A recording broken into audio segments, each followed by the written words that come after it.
이준석 씨의 비판을 다시 한번 한 가지 더 하겠습니다. 이준석이가 노리던 네 가지를 다 놓쳤습니다. 정치를 하고자 하는 젊은이들의 반면교사가 됐는데, 제가 이 글을 시작한 게 지난 엿새 전 1월 5일 수요일 아침 9시 30분에 이 글을 썼습니다. 상황이 좀 바뀌었는데, 이제 그로부터 1시간 후면은 1월 5일 수요일 제가 이 글을 쓸 때인데, 그때 11시면은 국민의힘 윤석열 후보가 선거대책위원회 쇄신 방안을 발표한다고 할 그때입니다. 제 짐작이 맞는지 제가 한번 써놓고 기다려보기로 했는데, 그 글을 지금 여러분에게 읽어드리는 겁니다. 이준석 국민의힘 대표의 권력 의지가 결연합니다. 어떻게 해서서 손에 넣은 야당 대표 자리인데 얻는 것 없이는 결단코 내려놓지 않겠다는 의지가 강합니다. 이준석이 쏟아내는 말 중에서 제가 주목한 것이 있습니다. 후보는 가만히 있으면 당선된다. 그렇게 했고, 대통령 선거에서 지면 난 정계 은퇴한다 그랬습니다. 많은 사람이 이준석 사태로 선거에 질 수도 있겠다고 염려하지만 이준석은 지지는 않는다. 나름대로 판단하고 있는 것으로 보입니다. 아마 정권 교체를 원하는 국민 여론이 야당, 그 중에서도 국민의힘에 몰릴 것으로 이준석은 믿고 하는 짓입니다. 가까스로 이기든 압승하든 대통령 선거는 이긴다고 이준석은 보고 있습니다. 이를 전제로 이준석은 윤석열 후보와 그 후보를 둘러싼 소위 윤핵관과의 당권 경쟁에서 대립각을 세우는 작전을 치밀하게 진행해 왔습니다. 그래서 있지도 않은 윤핵관도 만들어내고, 김종인 총괄선대위원장과의 관계도 척하면 척이라는 말로 탄탄하게 다지고 있습니다. 선거에서 이기면 김종인 위원장을 당 상임고문으로 영입해서 당내에서의 허약한 자기 기반을 보강하려 할 것입니다. 명분은 차고 넘칩니다. 선거에 지면은 정계에서 은퇴하겠다는 말은 100% 믿을 게 못 되지만, 이준석의 속마음에는 이재명이 돼도 나라 망하는 일은 없을 것, 그런 생각이 가득할 것입니다. 2년 후 있을 국회의원 총선에서 당 대표로서 그립을 단단히 쥐고 지금의 내로남불당 180석까지는 안 되더라도 그런 정도의 규모를 야당이 가져오면 이재명의 양아치 정치는 막을 수 있다고 계산하고 있는 겁니다. 대통령 선거, 지방선거, 국회의원 선거 등 3중 방어선이 있으니까 자기는 이참에 당내 정치를 세게 해야겠다고 판단한 겁니다. 야무지기는 하나 자기가 해야 할 일, 야당이 뚫고 나가야 할 방향, 나라가 처해 있는 위기는 안중에도 없는 악랄한 계산법입니다. 이준석이 이번 국민의힘 대통령 선거운동 과정에서 잃은 것이 크게 네 가지라고 저는 보고 있습니다.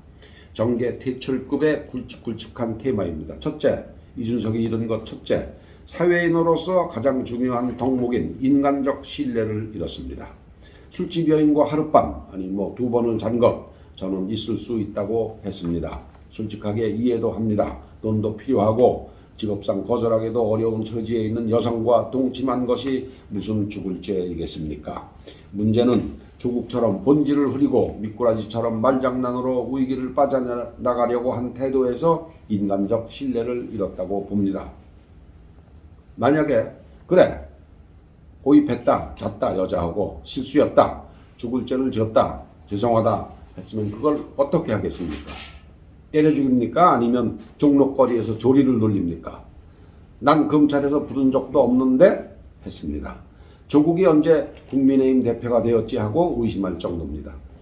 딱 조국식 대응입니다. 조국식 대응.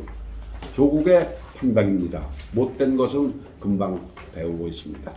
둘째, 종로에서 은근슬쩍 국회 배지를 달려고 했는데 이게 무산된 겁니다. 대통령 후보에 얹혀서 무임승차를 노렸는데, 그래서 2030을 인질로 목리를 부렸는데 산통이 깨져버린 겁니다. 얕은 잔깨가 통할 줄 알았던 겁니다.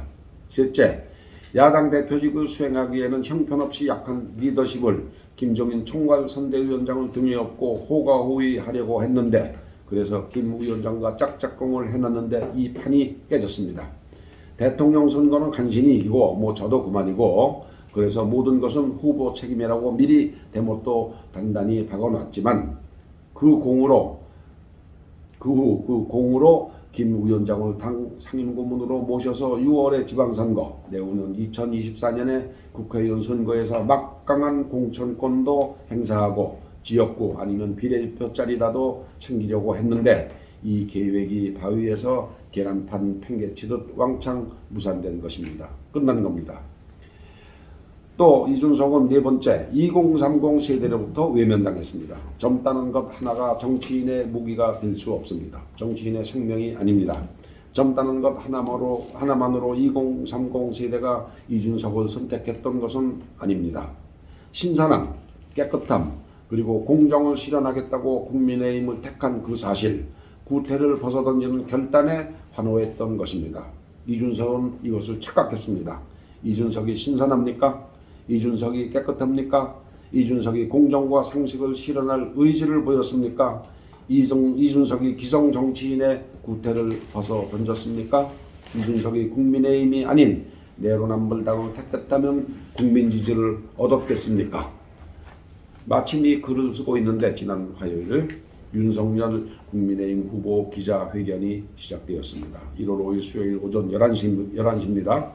이로써 김종인 씨는 야인으로 돌아갔습니다. 아마도 정치권에서는 더는 코울이 없을 것 같습니다. 이준석의 모든 계획이 만사후이가 되었습니다. 교묘하고 치밀했지만 정의롭지 못했습니다. 정직함마저 결여함으로써 국민과 당원으로부터 외면을 받았습니다. 이제 선택을 해야 할 시점에 섰습니다. 하산길은 세 가지입니다. 입에 올렸던 은퇴, 침묵, 수양입니다. 이뿐입니다. 백의종군은 없습니다. 전장에 나설 명분도 무기도 집도 절도 없는 사람이 무슨 백의종군입니까? 3월 9일이 다가오고 있습니다. 결과적으로 윤석열 후보가 이준석을 껴안음으로써 당대표직을 유지하고 자기가 이제 한 번만 더 집을 나가면은 대표직도 물러나게 했으니까 그 약속이 지켜지기를 3월 9일 선거를 아름답게 매듭 짓는데 협조해 주기를 바랄 뿐입니다. 감사합니다.